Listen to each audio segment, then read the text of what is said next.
The debate में आपका स्वागत है। आज हम एक ऐसे मामले पर चर्चा कर रहे हैं जिसने हाल ही में काफ़ी सुर्खियां बटोरी। ये है Meerut drum murder case.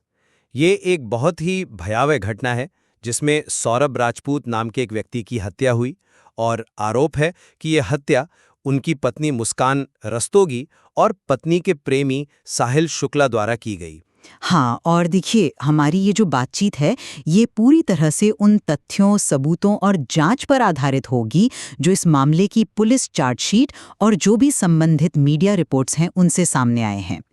Chargesheet आपको पता ही है, पुलिस जांच का वो फाइनल डॉक्यूमेंट होता है जिसमें पुलिस आरोपी के खिलाफ जुटाए गए सबूत और गवाहों के बयान, मतलब सारा ब्यौरा अदालत ने पेश करती है और उसी के आधार पर फिर मुकदमा चलता है।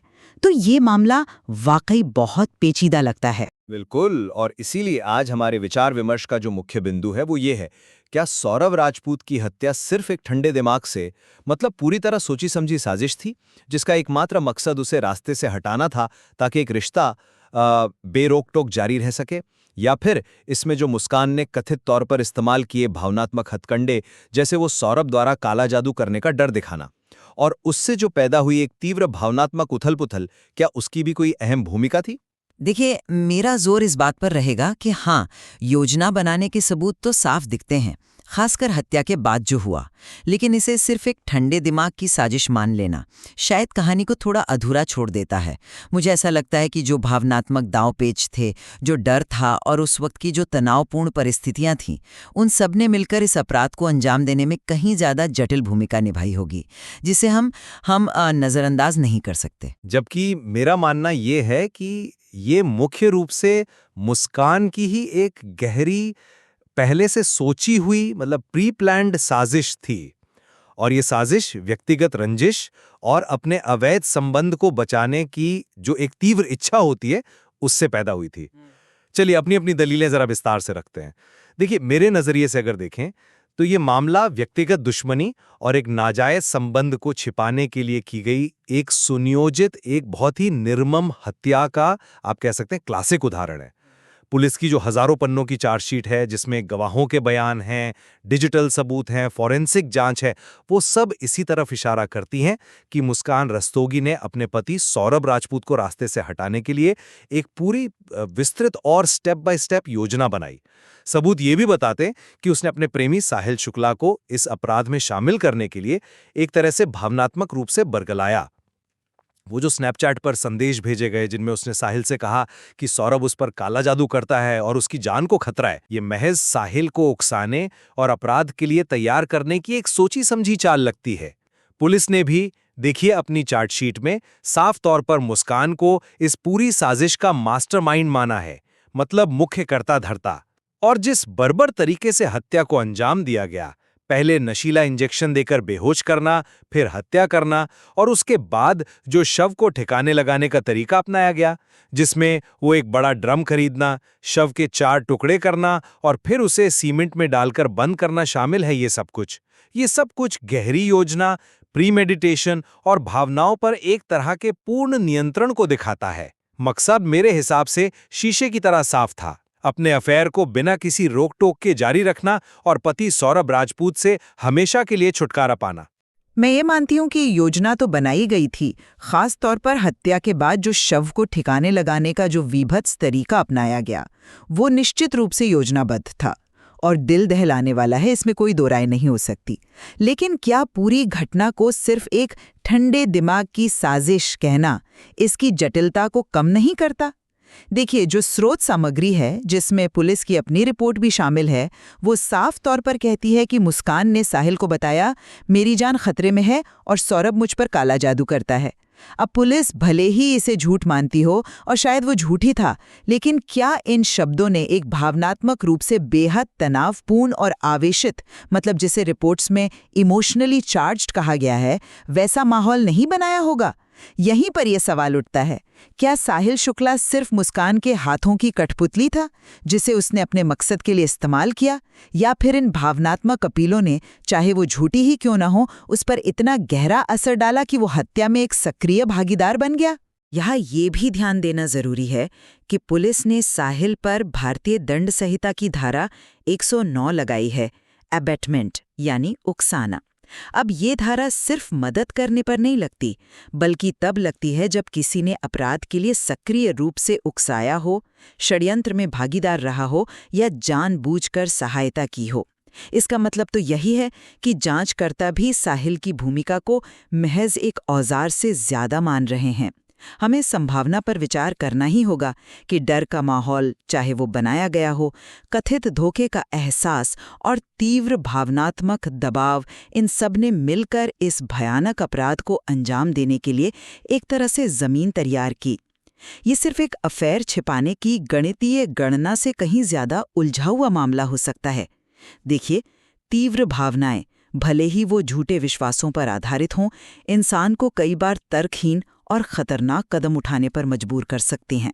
देखिए, मैं समझता हूं आप भावनाओं की भूमिका पर जोर दे रही हैं, लेकिन सवाल ये है कि क्या ये भावनाएं अपराध का मूल कारण थीं या फिर साजिश को अंजाम देने के लिए इस्तेमाल किया गया एक हथियार? मेरे विश्लेषण में ये भावनाएं, खासकर डर और असुरक्षा की भावनाएं, मुस्कान द्वारा जानबूझकर पैदा की गईं और साहिल को कंट्रोल करने के लिए इस्तेमाल की गईं। जैसा मैंने पहले भी कहा, पुलिस चार्जशीट स्पष्ट रूप से मुस्कान को मुख्य साजिशकर्ता बताती है। उसके काम करने का क्रम देखिए आप। हत्या से कुछ दिन पहले एक बड़ा ड्रम खरीदना और पड़ोसी को यह बताना कि उसमें आटा रखना है, फिर नशीले इंजेक्शन का इंतजाम करना, सौरभ को पहले इंजेक्शन देकर लाचार करना और फिर हत्या के बाद शव को इस तरह ठिकाने लगाना कि कोई सुराग ही न मिले।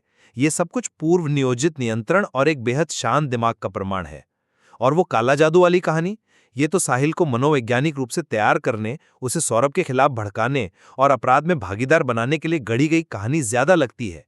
ये भावनाओं का विस्फोट नहीं है, ये भावनाओं का शातिर इस्तेमाल है। अपने आप में भावनात्मक जटिलता को खारिज कर देता है। आपने स्नैपचैट संदेशों का जिक्र किया। हाँ, वो झूठे हो सकते हैं जैसा कि जांच बता रही है, लेकिन उनका मकसद क्या था? साफ तौर पर एक तीव्र भावनात्मक प्रतिक्रिया पैदा करना, डर पैदा करना, गुस्सा दिलाना, शायद साहिल के मन में मुस्कान को बचाने की इच्छा जगाना। अब सवाल ये है कि क्या साहिल पूरी तरह से इस जाल में फंस गया था या उसकी अपनी भावनाएं भी इस मिश्रण में शामिल थीं? क्या उसे वाकई मुस्कान से सहानुभूति हो गई थी या सौरभ के प्रति, जिसे एक शैतान के रूप में पेश किया गया था, उसके मन में नफरत पैदा हो गई थी? और फिर अपराध के बाद उनका अलग अलग शहरों में घूमना, दिल्ली, शिमला, कसौल, क्या ये सिर्फ गिरफ्तारी से बचने की एक ठंडी, सोची समझी योजना थी या इसमें अपराध करने के बाद की घबराहट, वो जो अपराध बोध से उपजी मानसिक उथल-पुथल होती है और उस भयानक सच्चाई से भागने की कोशिश, उसका भी कोई अंश था? अक्सर ऐसे जघन्य अपराधों के बाद अपराधी का व्यवहार पूरी तरह तार्किक नहीं होता। उसे पूरी तरह से गणनात्मक मान लेना, शायद उन जटिल मानवीय भावनाओं को नजरअंदाज करना होगा जो ऐसे संकट और अपराध के बाद पैदा होती हैं। चलिए अब जरा मकसद की बात करते हैं, जो किसी भी अपराध की जांच में आप जानती हैं बेहद अहम होता है। पुलिस का निष्कर्ष इस मामले में बहुत साफ है और ये तथ्यों पर आधारित लगता भी है। चार्जशीट में सीधे तौर पर लिखा गया है कि हत्या व्यक्तिगत संबंधों और निजी द्वेष के कारण हुई। पुलिस ने काला जादू की कहानी को हत्या का कारण नहीं माना है, बल्कि एक बहाना माना है। असली मकसद तो सीधा था। मुस्कान और साहिल अपने अफेयर को बेरोक-टोक जारी रखना चाहते थे। उन्हें डर था कि सौरभ या तो इस रिश्ते को उजागर कर देगा या उनके रास्ते का रोड़ा बनेगा। ये डर, पकड़े जाने का डर, समाज में बदनामी का डर और अपने रिश्ते को किसी भी कीमत पर जारी रखने की इच्छा, यही असली प्रेरक शक्ति थी, मोटिवेशन था। काला जादू की कहानी तो इस असली मकसद पर पर्दा डालने और साहिल को इस भयानक काम के लिए राजी करने का एक जरिया मात्र थी। ये एक क्लासिक मामला है जहां अवैध संबंध हत्या का कारण बनता है। ऐसा पहले भी देखा गया है। मैं ये नहीं कह रही कि अफेयर और पकड़े जाने का डर महत्वपूर्ण कारक नहीं थे, यकीनन थे, और पुलिस ने भी काला जादू को हत्या का मुख्य कारण नहीं माना है, ये भी स्पष्ट है। लेकिन फिर वही सवाल आता है, क्या इसका मतलब ये है कि उस कथित काले जादू या जान के खतरे वाली बात का भावनात्मक असर शून्य था? पुलिस रिपोर्ट में वो जो इमोशनली चार्ज्ड यानी भावनात्मक रूप से आवेशित स्थिति का जिक्र है, वो यूं ही तो नहीं किया गया होगा। ये महज एक साइड नोट नहीं हो सकता, बल्कि जांच का एक महत्वपूर्ण बिंदु हो सकता है। सोचिए जरा, हो सकता है कि डर, भले ही वो झूठा गढ़ा गया हो, गुस्सा, धोखे की तीव्र भावनाएं और शायद साहिल का मुस्कान की कहानी पर कुछ हद तक यकीन कर लेना, इन सब ने मिलकर एक ऐसा मानसिक और भावनात्मक बवंडर खड़ा कर दिया हो जहां हत्या जैसा भयानक कदम भी उन्हें उस वक्त शायद एकमात्र रास्ता नजर आने लगा हो। ये सिर्फ अफेयर छिपाने की एक रणनीतिक चाल से ज्यादा पेचीदा हो सकता है। मानवीय मनोविज्ञान बहुत जटिल है, खासकर जब रिश्ते इतने तनावपूर्ण हो और उनमें धोखा शामिल हो। भावनाओं की भूमिका को पूरी तरह खारिज कर देना, मुझे लगता है मामले को जरूरत से ज्यादा सरल बना देना है। ठीक है, भावनाओं की भूमिका पर हमारी राय अलग है, ये स्पष्ट है। लेकिन अब जरा सबूतों की प्रकृति पर ध्यान देते हैं। हमारे पास क्या है? डिजिटल चार्ट रिकॉर्ड्स हैं जो योजना की तरफ इशारा करते हैं। जैसा हमने कहा, हत्या का तरीका है पहले बेहोश करना, फिर मारना।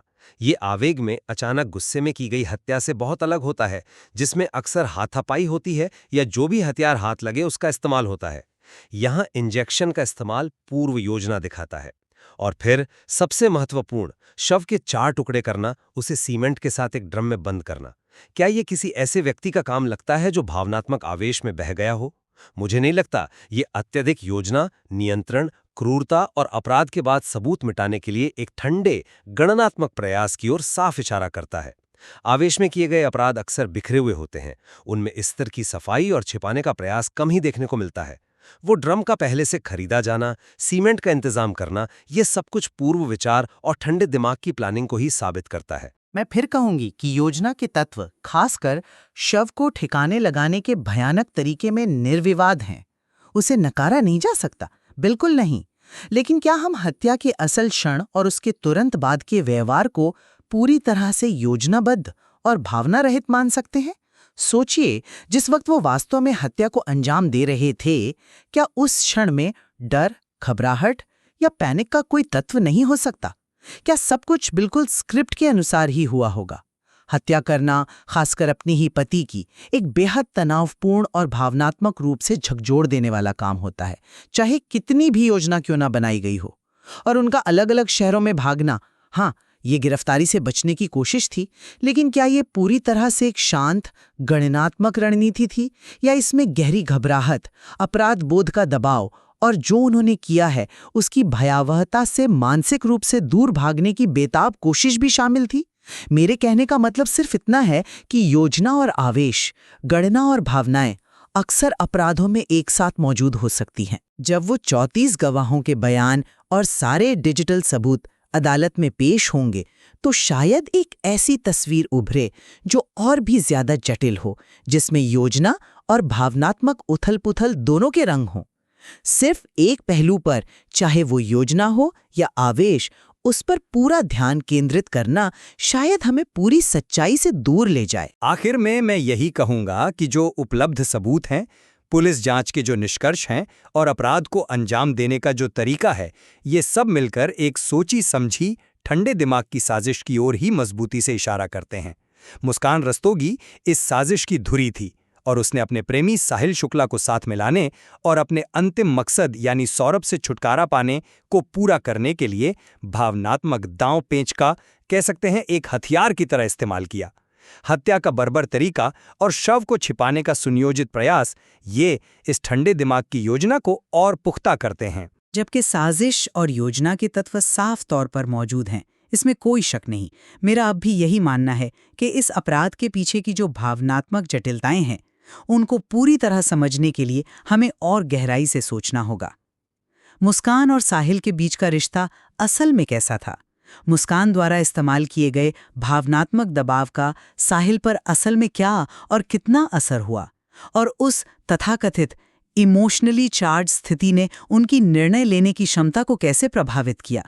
इन सवालों को सिर्फ ठंडे दिमाग की साजिश कहकर नजरअंदाज नहीं किया जा सकता।